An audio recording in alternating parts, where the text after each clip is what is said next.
Ever wondered if your advertising dollar is really working for you? If your ad would have been here, you and more than 4 million people would be listening to it right now. Contact ads at xzoneradiotv.com. All Hit Radio.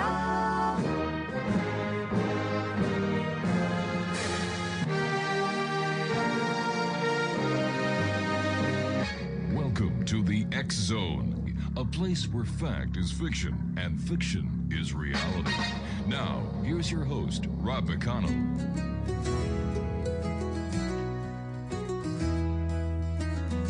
In the heart of the night, where the shadows play, on the X Zone we gather, come what may, with Rob McConnell guiding us through the dark, searching for truth hidden, igniting the spark.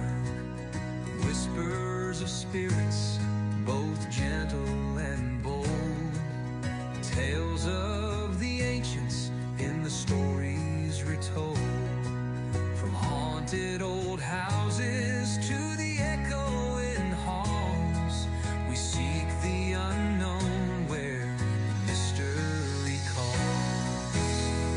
On the X-Zone Radio, where the truth finds a way through the stories of ghosts that wander and sway, inviting the seekers, the wise and the brave. Join us each episode, let the curious say.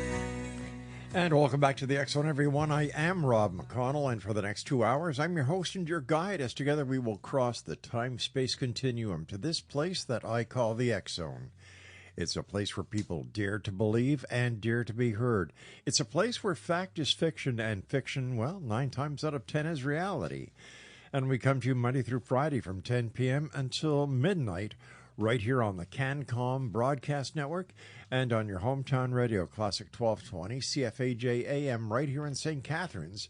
And they stream us at classic1220.ca.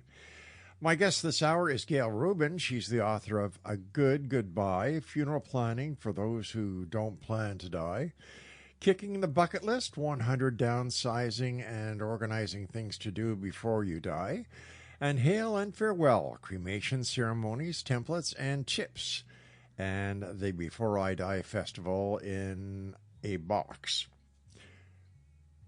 Beautiful subject, isn't it, gang? Well, you know, our life is so funny because the moment we are conceived is the moment we start to die. Exactly. Yeah, and Gail, welcome back to the X Zone. How have you been? Oh, great. Great to be with you, Rob. I've been busy with another book. You didn't mention my latest book, which is 98.6 Mortality Movies to See Before You Die. You know, I was going to mention that. I got spun off over here. Now, our guest has also got a brand new book out, X Zone Nation. The Before I Die Festival in a Box, and then her latest book is 98.6 Mortality Movies to See Before You Die. Why 98.6? Well, you know, I didn't want to do 100. Everybody says 100 or 101. And 98.6 is normal, quote unquote, body temperature when you're alive. Right. And I actually wrote about 142 movies and TV shows. And there is a 0.6 chapter where I write about films that I don't consider mortality movies, but they have instructional scenes, such as, you know, the ash scattering scene in The Big Lebowski. Oh, yeah. Yeah, so that's like a 0.6.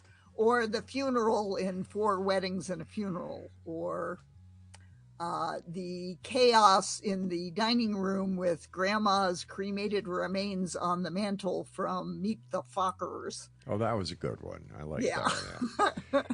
Yeah. Now, Gail, what inspired you to become known as the Doyen of Death? Well, I actually started my career in television, and I became a public relations professional. And when I got married in 2000, I had a very creative Jewish Western wedding with my husband, Dave. And I was inspired to write a book about creative life cycle events and call it Matchings, Hatchings, and Dispatchings. And I got to do a monthly column feature in our local newspaper, and it was the stories about the dispatchings, the deaths, that got the most reader response. So there's already plenty of creative wedding planning books, but 16 years ago, there was not much about creative funeral planning. So as a event planner, I decided to focus on funerals, and that changed the course of my career. How did your personal experiences shape your work in death education? Oh boy, these last few years have been very personally powerful in terms of the benefits of planning ahead. In fact, this very day that we are talking is the 3rd anniversary of my husband Dave's death. He went in for a low-risk surgery, and medical complications set in: heart attack, sepsis, kidney failure. Geez. And within 3 weeks, he was dead. And we had planned ahead for our funerals. We got a financial windfall a year or so before. So we went and took my advice and pre-planned and prepaid for our funerals. And I am so glad we did, because when I was walking into the funeral home with my brother-in-law, Dave's brother, I said, I don't know how people who haven't planned ahead do this. It was hard enough having already made the plans and those decisions and paid for it. But it makes a very tough time so much easier to deal with. All right, for listeners new to your work at agoodgoodbye.com, what is your mission? I want to get people talking about our 100% mortality rate well before the Grim Reaper is showing up at your door. Before anybody's sick or dying, it's easier to laugh about death.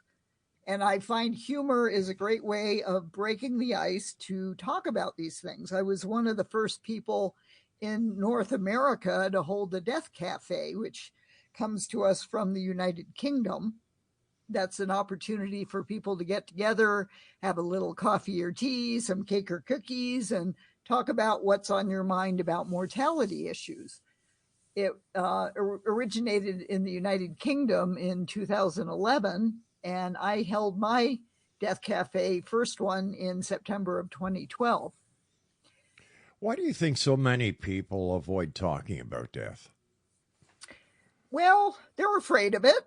There's suspicion that, if I talk about it, it's going to happen sooner rather than later. And, tomorrow is not guaranteed. That's true. Whether you talk about it or not, it's going to happen.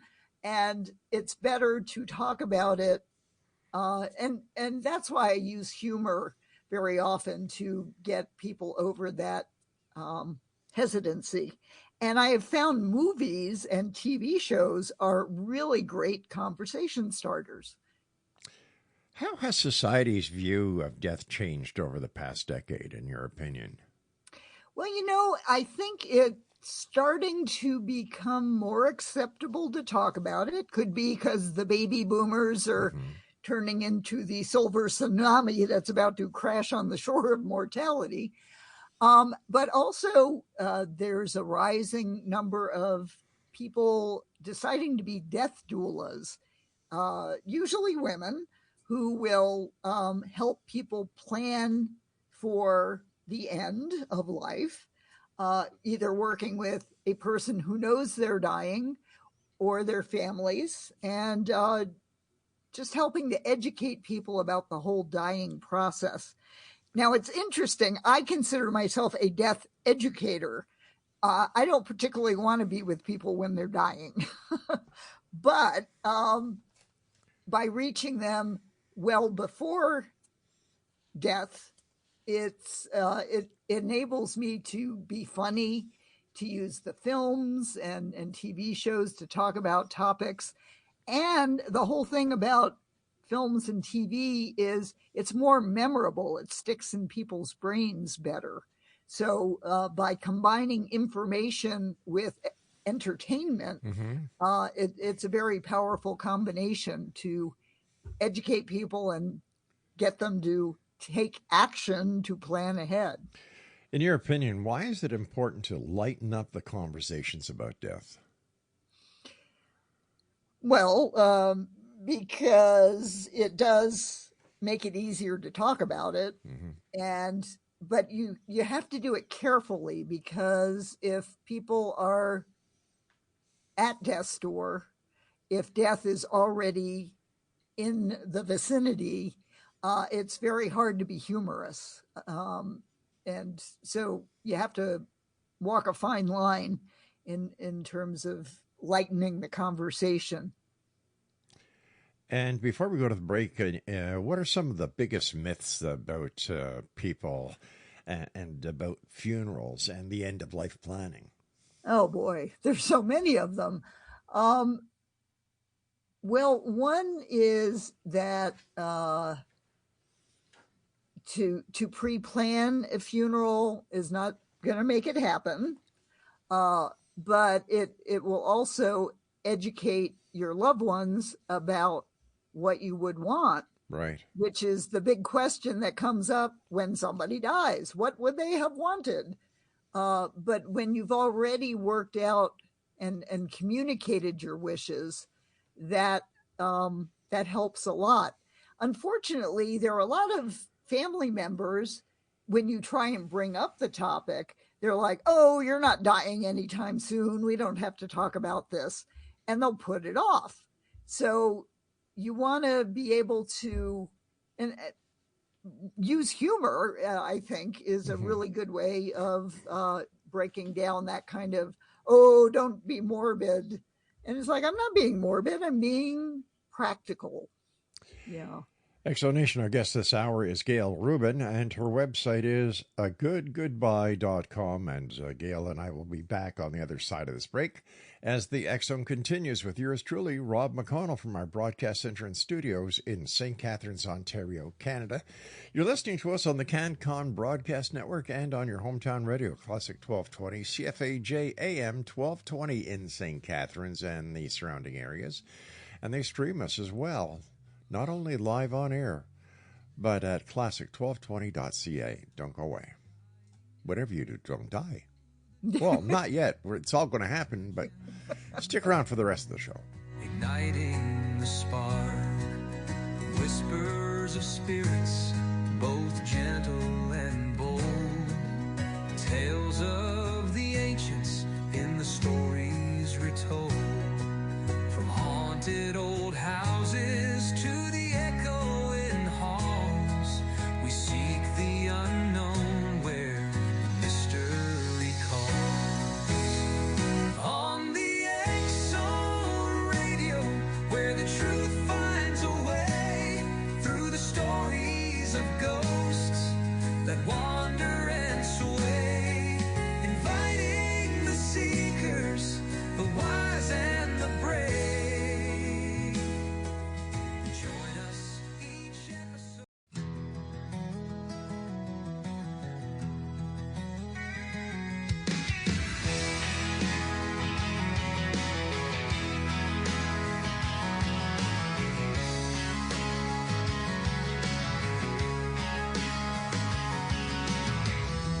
Late night signals whisper through the sky, stories of the unknown drifting by.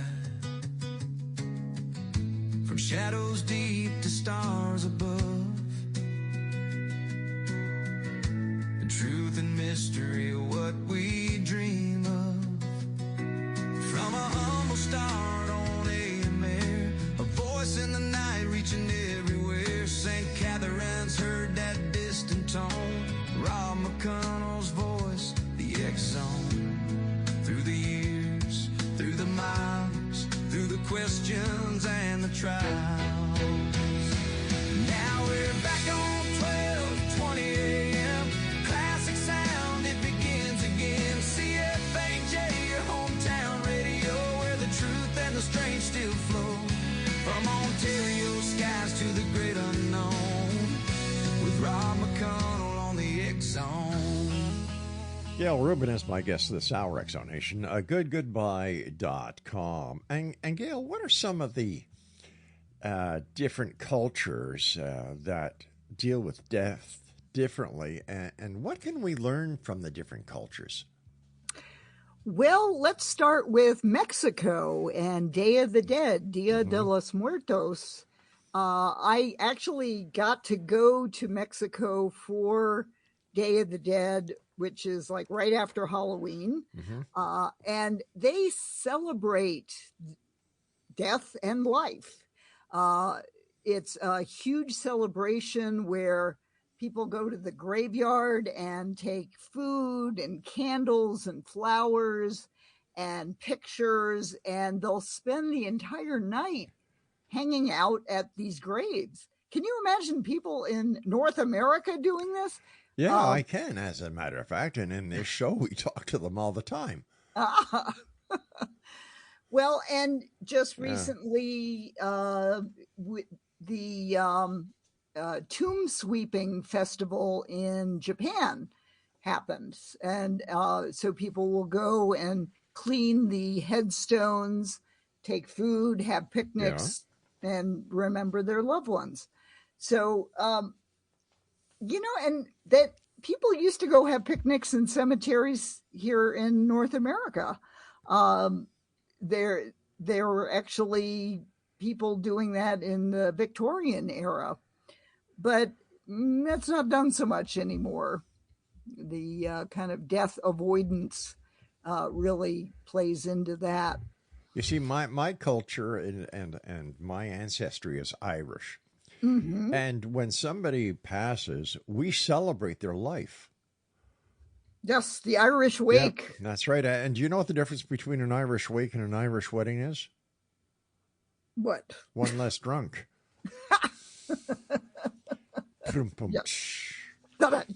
Yeah, no, but I think it's a wonderful way to celebrate one's life, and I did that with my mom's passing, and when she passed away during COVID, but we couldn't get down and actually she was cremated, and after COVID, and sometime we went down and we interned her in the family plot.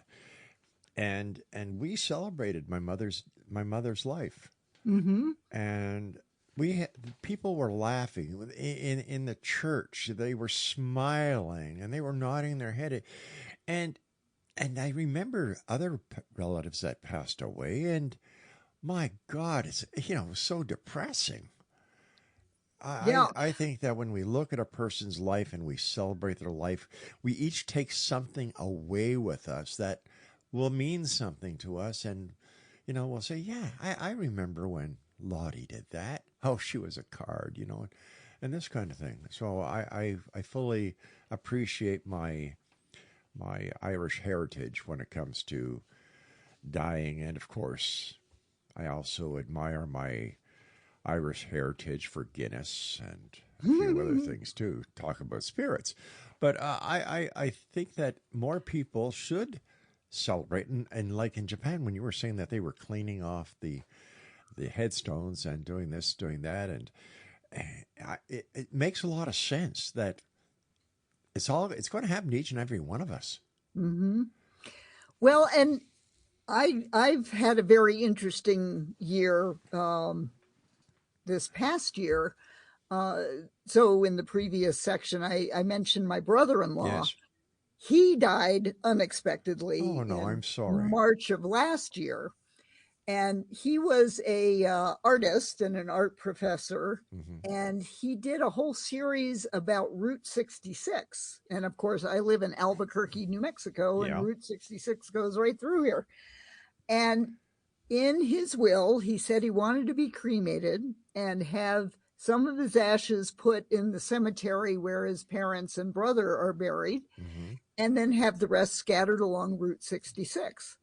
And I have taken that mission on, and I have done several trips in Arizona. My goodness. I was in Chicago, where Route 66 starts, and I was in California, where Route 66 ends in Santa Monica. Yeah.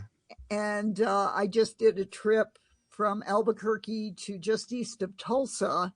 There's a roadside attraction called the Blue Whale of Catoosa. And I went with a friend of mine. And so we stopped at all these places. I scattered his ashes. I did videos in each spot. I took lots of pictures. And it was such a gift for him to say, this is what I want done. Number one, just so I had some idea, because really I'm the only one left of that family to carry out his wishes. And then getting me out there to see things and look at buildings and cars and just crazy stuff like the world's largest flip-flop. And it was wonderful. And I'm still doing it. I still have some of his cremated remains, and I certainly haven't covered the entirety of Route 66. But what a gift that was for him to let me know this is what he wanted done. In your business, I have to ask you this question. What was the transition from television to what you're doing now like? With the movies? Yeah. So it started actually with the Death Cafe conversations. And also my presentations, I had a license to use film clips in my talks. Right. And in on New Year's, over a year ago, I decided I'm going to show a movie on New Year's Eve in my living room. I showed a Marx Brothers movie, and people really enjoyed it. And I was like, you know what?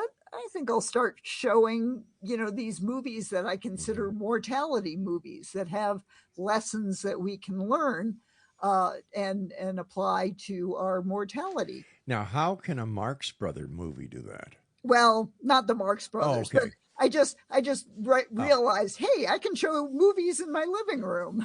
Okay. Because I had a big screen and a projector, Right. and so that's when I really started pulling a list together in earnest. I mean, I'd been building one for years since I've been using them in my talks, but then I got really serious about creating discussion guides to go with each film and to put them into different categories.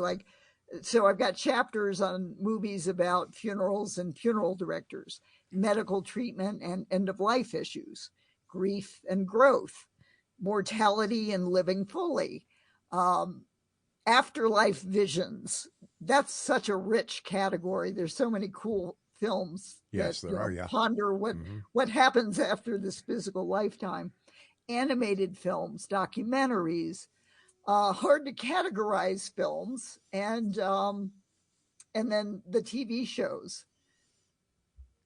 And my favorite TV show for laughing and learning about mortality is the 1975 Mary Tyler Moore show, Chuckles Bites the Dust episode. Oh my gosh, Chuckles the Clown, yeah. Yes. That's right.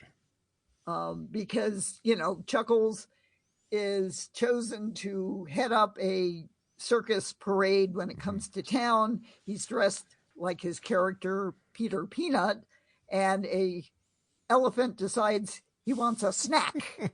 And that is how Chuckles bites the dust. Right, you're laughing. Of course. So everybody in the newsroom is laughing about how Chuckles died, except for Mary Richards. And she's very serious about putting this funeral together for Chuckles. And it's a very famous scene at the funeral. She starts laughing and she can't stop. Yeah.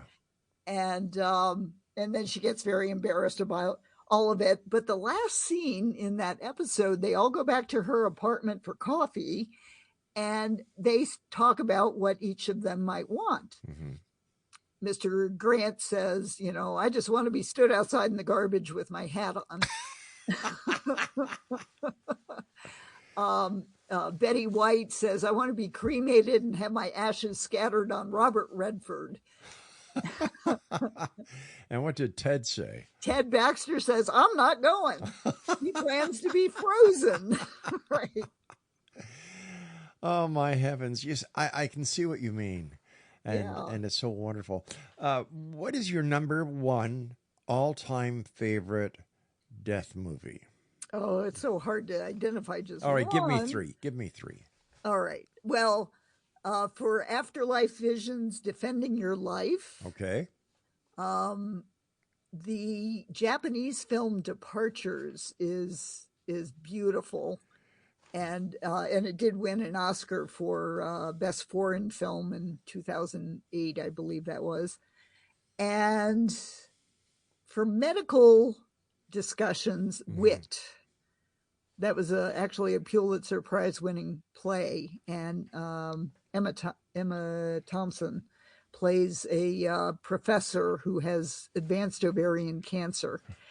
And it's a really powerful film. And about starting medical conversations. Yeah. I think you're doing something wonderful. I really do. And there are so many people that are facing so much uncertainty. There are so many people who are facing the part that any day soon they're going to get that phone call that one of their dearly departed is going to be gone. And all I can say is I think what you're doing is fantastic. And let's talk more about this on the other side of the break. Gail Rubin, thanks very much for coming on the show tonight. Thank you. Stand by. And Exonation, if you'd like to find out more about Gail, visit our website, agoodgoodbye.com. A good friend of mine in Montreal, Chuck Ackerman, once said, Rob, we're here for a good time, not for a long time, so may as well enjoy life and live it to the fullest each and every day. We'll be back. Whatever you do, don't go away.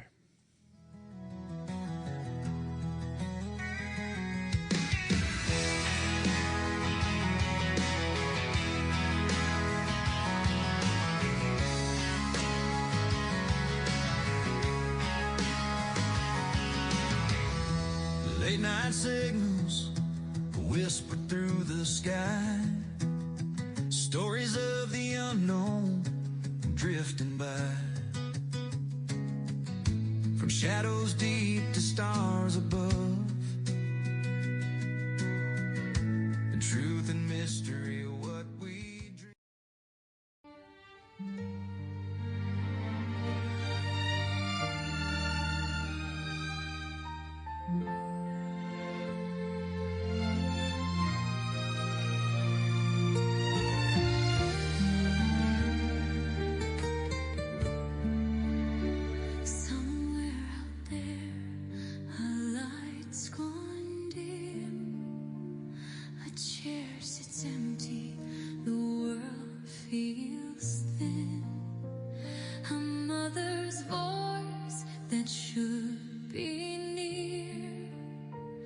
Is now just silence filled with fear.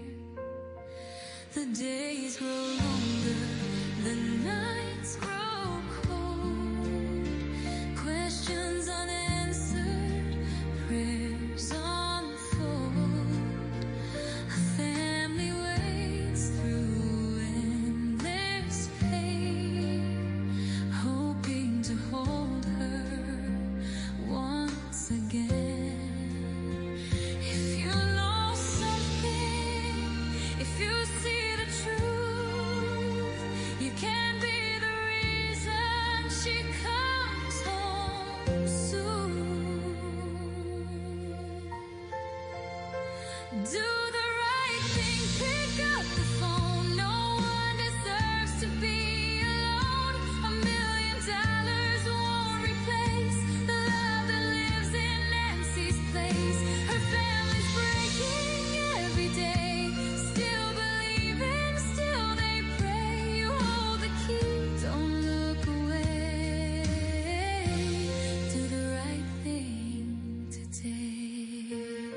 And as I do every show, Exonation,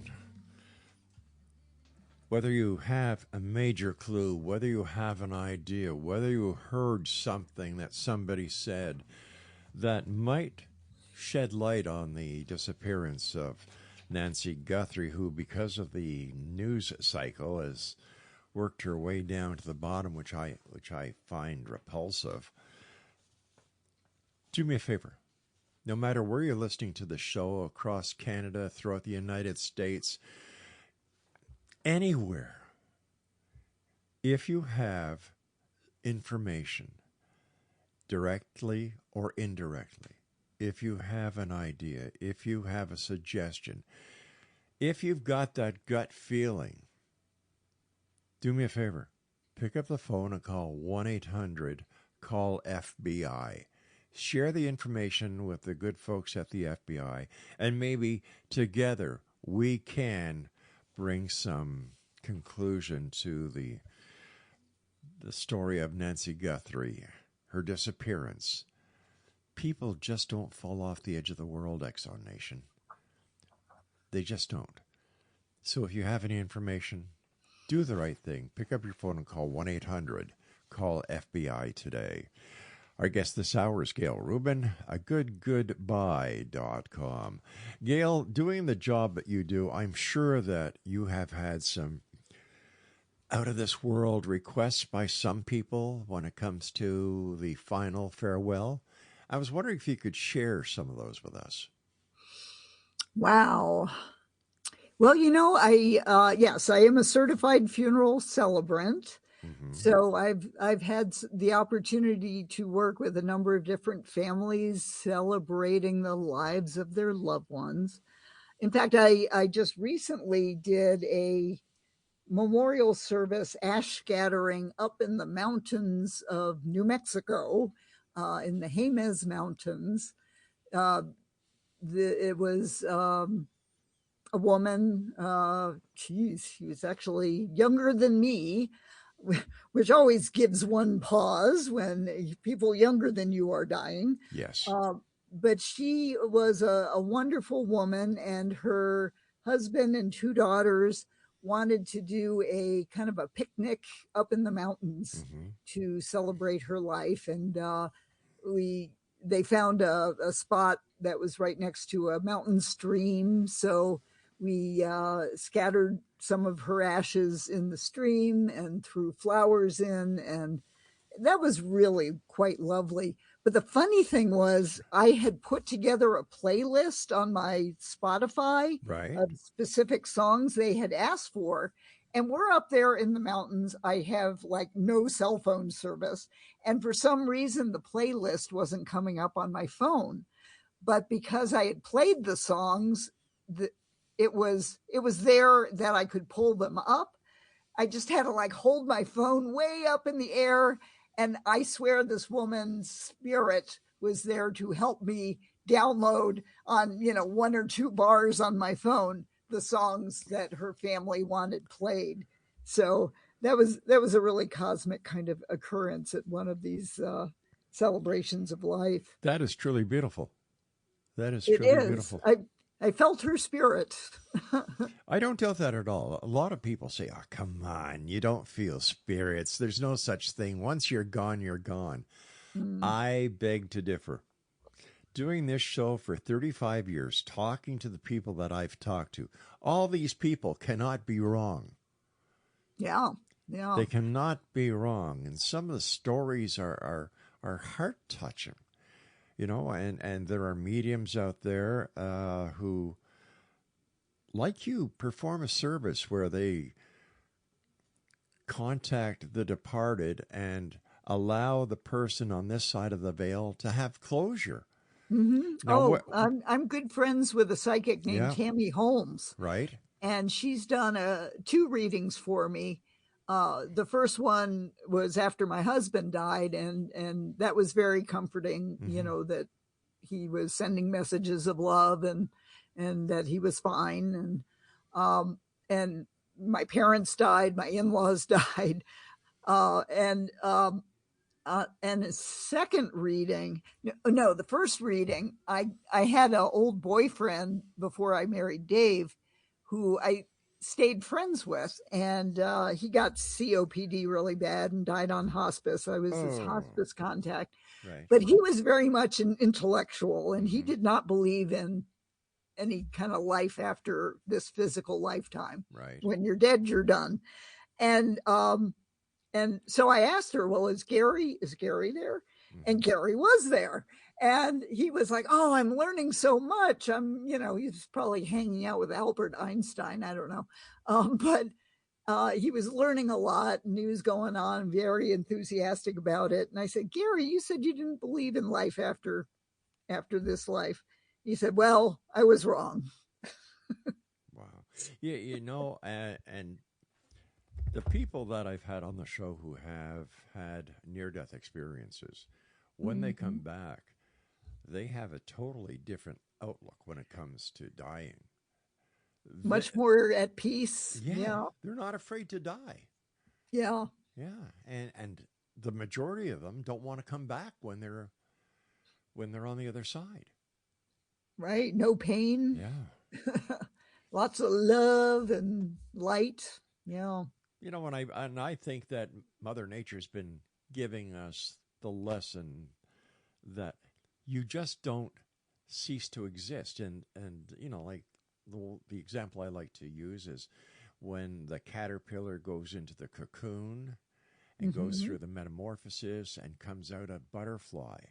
I believe that when we pass on this side, we go through a metamorphosis and we come out on the other side. A really good movie about this is Defending Your Life. It's a very funny film, but it starts out with a guy. It's his birthday. He gets a brand new BMW and a bunch of CDs. I mean, this was like 1991. And he's driving, grooving to some of his new music. Yeah. And when he does a turn, the CDs slide off the seat. So what does he do? He tries to reach down and grab them and drifts over into the other lane, gets hit by a bus. And then he's off to Judgment City, where everybody goes. And they spend a few days there going through a trial and defending their life, looking at scenes from their own lives. And depending on how brave and courageous you are, how fully you're living your life, you either get to go back to Earth and try it again, or you get to move on to other parts of the universe. Early in the part of September of last year, my wife and I went to a friend's daughter's wedding, and we had known the young lady for 15, 20 years, ever since she was a little girl. And it was the happiest I ever saw her. And then the end of January, her husband had a heart attack and died. Oh, no. Yeah. And the grief that I felt, I'd never felt grief like this before in my life. Knowing this young lady who had found her Prince Charming and met, fell in love, beautiful wedding. 5 months later, she's a widow. How can people prepare for something like this? Like starting off young people in their early 20s. Yeah, it's especially devastating for when young people die. It just doesn't feel like, that's not the right order of things. Would it be suggested that at the time when they do get married, that they seriously consider what if in the eventuality one dies, that they have this all planned out? Well, yeah, especially when you're just starting out life together. Yeah. One can look at older couples and how very often it's the man who's dealing with the finances. Yep. But I would think, younger people should be able to work more in tandem, being informed about, that part of your life. Right. Very important. And yeah, talk about, okay, we're not going to die anytime soon, but if something happened, Be prepared. If you get hit by a bus, right? Yeah. What would you want? And I did create a game called the Newly Dead Game. We've got to take a break, so please stand by. One thing that we've instilled in our children, life insurance. Yes. Start off when you're young. It gives you something, God forbid, in case something happens, that those you love are taken care of to a certain extent. And after the first time you were on the show, I contacted each one of our kids and said, you have to get things ready just in case something happens. And I sent them a link to your show that you did with us. Oh, I'm so glad. Well, you're a good lady. I appreciate everything that you do. So please stand by. We'll be back as we wrap up this hour here in the X Zone with yours truly, Rob McConnell, my very special guest, a good friend of the X Zone, Gail Rubin. And her website is agoodgoodbye.com. This is the X Zone. We're coming to you on the CanCom Broadcast Network. And we're broadcast live on radio here in the Niagara area and the upper states of New York and Pennsylvania by our good friends at your hometown radio, Classic 1220 CFAJ AM, who stream us also at classic1220.ca. Don't go away.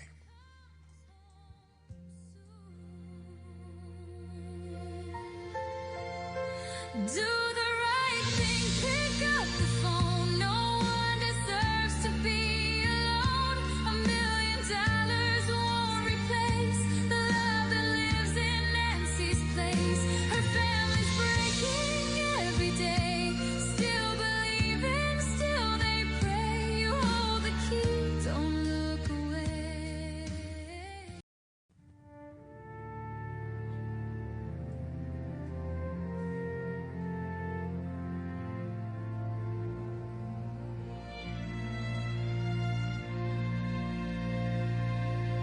Mr. President, when you close your eyes, do you hear the echoes? Do you hear the cries from the front lines, burning far away to the flags on coffins at the break of day? They believed every word you said. Now their voices linger with the dead. Was it truth or a grand disguise? Another deal wrapped up in lies. Do the shadows speak when the lights go out? Do you ever feel even 1 ounce of doubt? How do you sleep at night with the world on fire and no end in sight? How do you close your eyes when the truth gets buried and the innocent cry? How do you sleep when the cost is paid in human lives? Tell me, Mr. President, how do you sleep at night? Welcome back, everyone. Speaking about President Trump, I was so proud of our king, Charles III, today as he addressed the joint session of Congress. He is a very, very, very politically correct leader. And he did things in such a way that he got the message across. And apparently there were 6 standing ovations.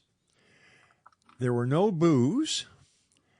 And I told that to my wife. I said, honey, there were 6 standing ovations and there were no boos. And she said, well, why would they be drinking in Congress anyway? I said, no, not booze. I said, booze. Anyway, very proud of our king, and I must say that President Trump and First Lady Melania, very gracious, and it was nice to see. And I believe that the king was able to mend some broken bridges, and we'll see in the future, but I know he did it his best, and I was very proud to say that he is my king. All right, I have a question to ask you, my friend, and I'm sure you've asked this before, and I'm sure that you've partaken in the rectification of this problem. How do you or how can families avoid conflict when one passes away? Well, by having these conversations early, and by having information on hand, like for a death certificate, that can really help and, at least relieve some of the stress, having the information you need, which includes the person's full name, their place of birth, the mother's maiden name, their social security number, and something that doesn't go on the death certificate but is very important in our online age is passwords. How are you managing passwords? We have so many passwords. There are online, like one master password, and then everything else is within that account. Right. I do it old school. I have paper. You too, huh? Yeah. And just having a conversation so the person, the family, the loved ones know, at least have a sense of, would this person want to be cremated? Would they want to be buried? The cremation rate in both Canada and the United States is skyrocketing. It's like getting up to 80%. But the last time you were on the show with me, you talked about a green funeral. Yes. Or a green burial, I believe. There's actually two very interesting developments. Green burial, where the body is treated as naturally as possible, no embalming, could be wrapped in a shroud or in a wicker basket kind of casket or other biodegradable container, and put directly in the ground in specific burial grounds that encourage returning as naturally as possible to the earth. There's a new development, which is really taking off, called natural organic reduction, which is basically body composting, turning your body into rich soil that can then be used in forests or in your own garden if you wanted. There's grandma in the garden. What are you doing this weekend? Oh, I'm going to be spreading dad around the garden and, put a little bit over here, a little bit over. But weren't you also telling me, or was it somebody else, that there's this burial where you can actually have someone feed a tree? Yes, there are these areas called Better Place forests. Right. And actually, in that case, it's putting cremated remains around a dedicated tree. So a family could buy, quote unquote, a tree. Right. And make that the final resting place for not just one person's cremated remains, but a number of them. And they have forests in the Northwest, the Northeast, the Midwest, the Southwest. They've got a bunch of them. Better Place forests. But do the ashes actually serve any purpose? They are not good fertilizer. No, I didn't think they would be. No, it's calcium carbonate in your bones. Right, and all the nutrients would be burned out. Yes, yeah. But it is, a final resting place for those cremated remains, and they're very beautiful places. Are more and more people going to the same day, either body interment or same day cremation than before? When you say same day, you mean like direct cremation? Yeah, the person dies in the hospital or the old folks' home or whatever, and they're cremated right away. That happens a lot. Yes, sir. It's like, well, they're dead. Let's ship them off and get them cremated. But people are also having home funerals where they sit with the body and they wash it and they talk to it and, prepare it for whatever comes next, whether it's burial or cremation. I find that a little macabre. That to me does Well, not. it's like an Irish wake. Yeah, but you're drunk half the time. Well, there is that. I'm not sure there's as much drinking going on. You know, most Irishmen don't need to be embalmed because we're already pickled. You laugh. And it's very dangerous for an Irish person to be cremated. All that liquor, boom! You know, there goes another Irishman. You see, I can say that because I'm Irish. Well, you know, there's also water cremation. Water which cremation. I think you touched on that last time. Please, I think so. Yeah, please tell our listening audience about that. So that's a more eco-friendly. It uses about a tenth of the energy that a flame-based cremation would use.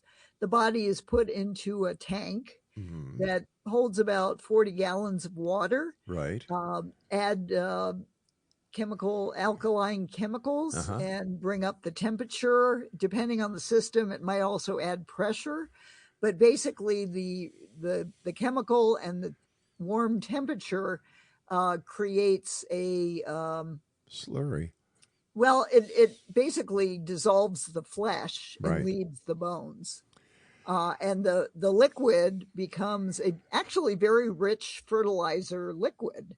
And in usually it goes down the drain, but in some places they will save the liquid and use it for fertilizer. Oh yeah, we're going to spread the fertilizer of Dad all over the backyard, and then we're going to water it with Mom. Oh. In fact, I'm going to the International Cemetery Cremation and Funeral Association convention tomorrow. What is that like? Oh, it's really interesting. I attend as a journalist, and I take my video camera and I'll interview exhibitors about, what's new and different in the industry. But it's like old home week. I've been doing this for 16 years and a lot of people know me. So it's just great to see all these people and catch up. So do you tell jokes like three cadavers walked into a bar, Well, I got one of my best lines at one of these conventions. All right, this I got to hear. Two old funeral directors that see each other, and one says, "Hey, it's good to see you." The other one says, "Good to be seen. Better than being viewed." Oh, boom, boom. All right, I've got one for you. Two guys sitting at a bar. One guy says to the other guy, he says, my mother-in-law's a real angel. The other guy says, you're lucky, mine's still alive. That's funny. We've got about 2 minutes left. One of the topics... Please check out 98.6 Mortality Movies to See Before You Die. You can get it on Amazon. You can get it at my website. If you get it from my website, I can autograph it for you. Ooh. At agoodgoodbye.com. Yes. And I'm very excited about this whole idea of using movies to get conversations started. I think that's brilliant. Yeah. I think that's brilliant.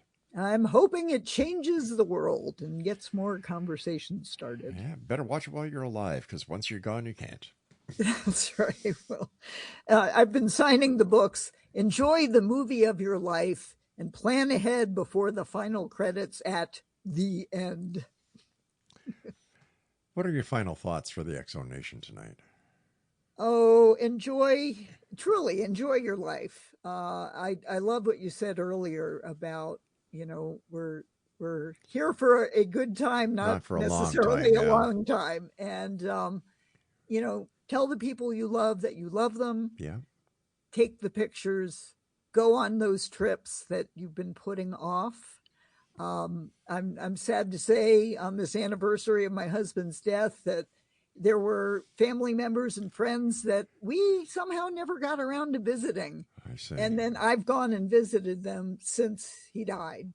So get out there and live life. But he is there with you in spirit. Yes.